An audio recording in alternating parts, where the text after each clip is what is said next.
Десетина училници, кабинети како и помошни простории заедно со холовите на двата ката од Средното општинско училиште Гошо Викентиев се поплавени по протекувањето на кровната конструкција што се реконструира.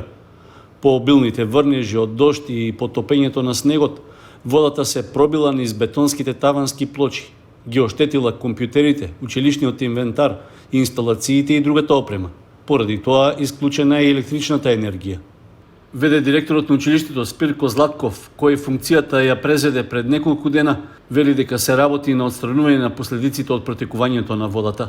Школото има распишено тендер за реконструкција на кров. Изведувачот најверојатно не е постапил според заштитните мерки да обезбеди услови за работа. Откриено е поголем дел од кровната конструкција.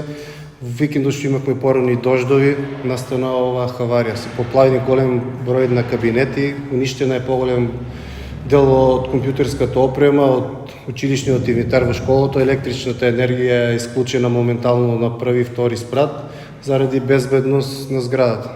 Најоштетен е вториот кат, каде се голем дел од кабинетите оштетени од влагата и уништени е комплетно кабинетите. После 2-3 дена влагата се симна проби и во другите делови на спратот. Значи вода имавме протечени на први спрат и до приземи. Беше ангажиран целиот технички персонал. 24 сата бевме овде во школото, цело време вадекме водата, гледавме да спасиме колку можеме дел од инвентаро и од опремата.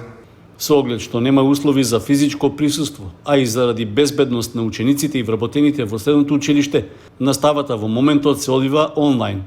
За состојбата е информиран надлежниот инспекторат, кој треба да направи дополнителна проценка на штетата и на причините поради кои дошло до поплавувањето на училиштето.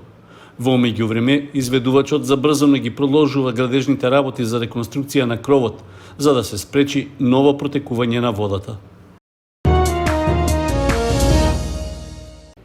По поројните и обилни врнежи во текот на минатиот викенд, што предизвикаа оштетување на крајбрежните насипи на Морошка река и Зрновка, веќе се преземаат активности за подобрување на состојбата и испречување на повторното поплавување. Градоначалникот на Зрновци Борчо Коцев заедно со директорот на Властопанската подружница Брегалница Дени Митров заради констатирање на фактичката состојба.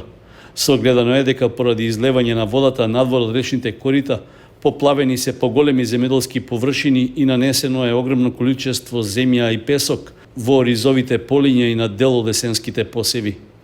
Договорено е во заедничка координација со локалната самоуправа на Зрновци, механизација да се ангажира за уредување и расчистување на коритата на Зрновска и Морошка река. Со тоа би се регулирале наредените води во речните корита. Воедно договорено е да се изготви план за трајно решавање на проблемот, имајќи предвид дека 20 на години наназад во текот на зимата и пролетниот дел од годината, земјоделците се соочуваат со поплави на своите површини. Реката Зрновка е планинска со должина од 24 километри и во овие периоди значително се зголемува водостојот, при што изминатиот викенд нивото се искачи 15 пати повеќе од нормалниот капацитет на коритото на реката.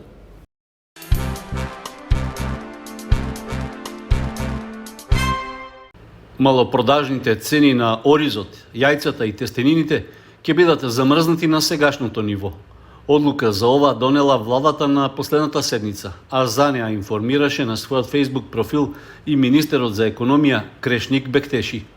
Листата се проширува со 3 нови основни прехранбени производи: ориз, јајца и тестенини. Ова е одлука со цел да се спречи натамошното пореметување на пазарот во поглед на снабдувањето на населението со основните прехранбени производи, се вели во одлуката на владата. Дополнително со одлуката исклучени се цените на привремените попусти што важеле на 1 декември годинава, а одлуката за замрзнување на производите ќе важи до 31 јануари идната година. Владата претходно на 4 декември донесе одлука за замрзнување на цените на некои од основните прехранбени продукти, како лебот, шеќерот, брашното, сончогледовото масло за јадење, млекото, суомесните производи, сирењето и урдата. Со дополнителната одлука за замрзнување на цените на оризот, јајцата и тестенините, листата на прехранбени производи е проширена за уште 3 продукти. Под мотото "Сите заслужуваат новогодишна и божикна трпеза", општина Чешиново Облешево почнува хуманитарна акција. Активноста опфаќа собирање донации од прехранбени продукти и средства за хигиена, наменети за наранливата категорија граѓани, а по повод новогодишните и божикните празници. Целта на акцијата е да се покаже дека секој граѓанин е важен и добива еднаква шанса. Хуманоста и солидарноста се од најголема важност, особено во период кога се соочуваме со COVID-19, вирус кој го промени животот, но и остави многу сограѓани со нееднакви шанси и можности за секојдневно функционирање и екзистенција, стои во писменото известување од општина Чешиново Облешево. Во хуманитарната акција можат да се вклучат сите граѓани, поединци или правни субјекти. За собирање на донациите од 15 до 30 декември ќе биде отворен наменски пункт, што ќе работи во периодот од 8 до 16 часот.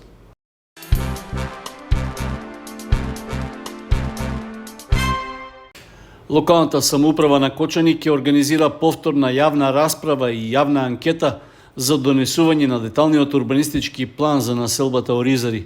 Се работи за веќе започната активност во рамки на планскиот период 2017-2027 година. Деталниот урбанистички план на Оризари опфаќа површина од околу 182 хектари, а го изработи Институтот за урбанизам, сообраќај и екологија Инпума од Скопје. Станува збор за конечен предлог план, чија јавна презентација е закажана за 22 декември со почеток од 11 часот во Домот на културата во Оризари. Во меѓувреме, во периодот од 21 до 27 декември ќе се спроведе и повторна јавна анкета по деталниот урбанистички план. Во овој рок, заинтересираните физички и правни лица од подрачјето опфатено со планот можат да достават забелешки или предлози во писмена форма на анкетни листови што можат да се преземат во едношалтерската канцеларија во општинската зграда, како и од веб страницата на општина Кочани или во електронска форма преку информацијскиот систем Еурбанизам. Во прилог на анкетните листови треба да се достави копија од катастарскиот план и имотен лист за парцелата за која се доставува забелешката. Графичкиот прилог од деталниот урбанистички план за Оризари ќе биде изложен на огласната табла на влезот на општина Кочани, како и на веб страницата на општината. Подетални информации во врска со урбанистичкиот план може да се добијат во одделението за урбанизам и заштита на животната средина на првиот кат во општинската зграда во Кочани. Обилните врнежи од снег на Осоговските планини овозможија подготовките за скијачката сезона на пониква годинава да завршат навреме. Патеките за скијање и санкање ги очекуваат љубителите на зимската рекреација. Од фирмата Eurocommerce, која е концесионер на терените на пониква, информираат дека во функција веќе е ставен скилифтот на патеката број 1, а во зависност од интересот и бројот на гости, патеката број 3 ќе биде активирана за престојниот викенд. Дебелината на снежната покривка, која изнесува околу 20 на сантиметри, е доволна за скијачите почетници, така што нема потреба од дополнително ангажирање на топовите за вештачки снег. Во текот на работната недела има нешто помал број гости, но со оглед на интересот за време на викендите, планирано е в петок да биде пуштен во функција и скилифтот број 3. На посетителите им се нуди можност да изнајмат опрема за скијање и санкање, а цената на дневниот билет засега останува на минатогодишното ниво, истакнаа од фирмата Eurocommerce. Подготвени да ги примат гостите и посетителите се и угостителските објекти, кои располагаат со вкупен капацитет од околу 400 легла. Можност за сместување има и во дел од приватните викенд куки, за што е неопходно претходно закажување. Патниот правец од Кочани до Пониква е целосно прооден, а уврска за негово одржување и чистење на снегот има јавното предпријатие Македонија Пат. Од минатата сезона покрај постојните 100 места за паркирање кај одморлиштето на Министерството за внатрешни работи беа обезбедени дополнителни над 300 места во местноста Аеродром.